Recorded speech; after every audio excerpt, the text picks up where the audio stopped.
शिव जी के एक भजन गाना पक्का साथ दोगे ना संगीत का भाई सब लोग तेरे काशी बिहारी हूँ तेरे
देखो आपके क्षेत्र में बार बार हमारा आना नहीं होगा।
महात्मा के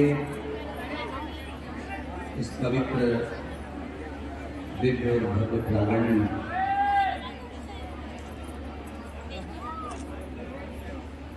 हिंदू सम्मेलन का जो दिव्य आयोजन इस पवित्र क्षेत्र में आयोजित किया गया है।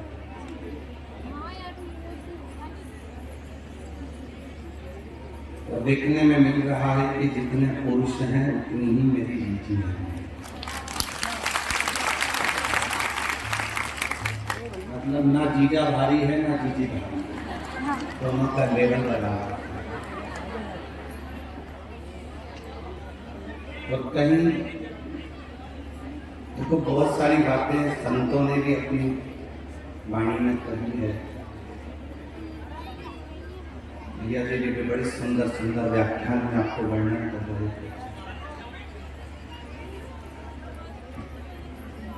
जगाने का काम संत भी कर रहे हैं और शताब्दी वर्ष के 100 वर्षों में संत ने भी एक पूरा क्रम किया। पर ना जाने ऐसा क्यों होता है कि लोग जाने ही नहीं पाते। हमारे सीहोर में रोज रात्रि को एक गश्ती वाला निकलता है, जागते रहो जागते रहो। अपने गांव में आता है क्या? आता है, सीटी बजाता होगा, चिल्लाता होगा, जागते रहो। पर इतने मक्कार लोग हैं कि इनंग का उनंग हो जाए, उनंग का इनंग हो जाए, पर ये नहीं जाता। जागता कब है? जब उसकी कुएं की मोटर चली। जागता कब है? जब ट्रैक्टर चोरी चलेगा। जागता कब है? जब भैंस कहीं खोल के ले जाए, तब होता। पर जागते उसे फिर क्या करे? अब यहाँ फाटक लगा दो, यहाँ खिड़की लगा दो, एक आध कैमरा लगा दो, अंदर कोई घुसे नहीं। अब आया बापड़ा ने जो ढूंढूंगा, जो ढूंढूंगा आपकी बात मिल जाए। कब जागा? जब वो चुरा कर ले गए। और मेरी जीजियों, मेरे जीजाओं, मेरी बेटियों, मेरे बुजुर्ग माँ बाप, याद रखना, संत जगाने के लिए ये शताब्दी वर्ष के 100 वर्ष में ये इतना दिव्य और हिंदुओं को जगाने के लिए हिंदू सम्मेलन कर रहा है। अभी नहीं जागे तो फिर कहीं का आएगा और हमारे राष्ट्र को फिर चुरा कर ले जाएगा। जागना है, संत जगा रहे, साधु जगा रहे, तपस्वी जगा रहे। और बचा कुचा हो तो बांग्लादेश को देख लो, हिंदुओं को टांग कर जीते जी आग लगा रहा है। वो आग नहीं लगा रहे, वो दिखाने का प्रयास कर रहे हैं कि अभी भी वो डराने का प्रयास कर रहे हैं कि हम हिंदुओं को डरा लें। पर बांग्लादेश वासियों को मालूम क्या है? बांग्लादेश वासियों को मालूम क्या है?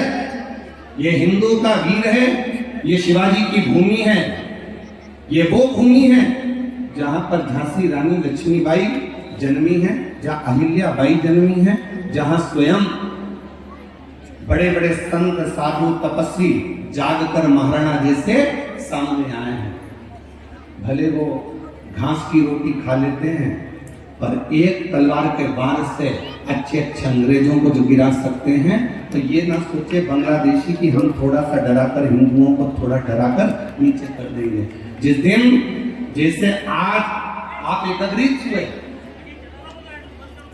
आज आप एकत्रित हुए एकजुटता के साथ जब सामने आए हो, ऐसी एकजुटता कब बनेगी? जब आप परिवार में, आज के जमाने में सबसे सुंदर तरीका हो गया लोगों के भीतर, हमें क्या करना है कि ये अंग्रेजों ने भारत पर आक्रमण कैसे कर लिया था? कितने अंग्रेज आए थे हमारे देश में? आए थे तो गिने चुने केवल 2 अंग्रेज देश में आए थे, और वो 2 ने पूरे भारत पर धीरे धीरे धीरे धीरे आक्रमण कर उनको अपने कब्जे में कर गुलाम बना दिया था। कारण क्या हुआ था? क्या करा था उस अंग्रेज ने आकर? कुछ नहीं करा था। एक अपने जैसे गांव में आ गया था, और आने के बाद उसने देखा कि एक उसका घोड़ा एक खेत में चले गया, और खेत में जाकर वहां चरने लगा। वो घोड़ा जैसे ही चल रहा था, अंग्रेज गया दूसरे खेत के मेड़ पड़ोसी के पास में, और मेड़ पड़ोसी के पास में जाके कहा, देखो तुम्हारे खेत में वो घोड़ा चढ़ रहा है, वो घोड़ा चल रहा है, देखो उसको भगाओ। तो मेड़ पड़ोसी बोला, मुझे क्या करना? वो तो पड़ोसी की जमीन है, अच्छा खाए तो खान दे, अपने क्या करना? बस अंग्रेज ने सोच लिया कि इस देश को गुलाम बनाने में देरी नहीं लगेगी। एक को एक दूसरे में भड़काना प्रारंभ करो, आग लगाना प्रारंभ करो। यहाँ का व्यक्ति ऐसा है कि अपनी परवाह करता है, पड़ोसी के लिए नहीं परवाह करता, इसीलिए ये गुलाम बन सकते हैं। पर आज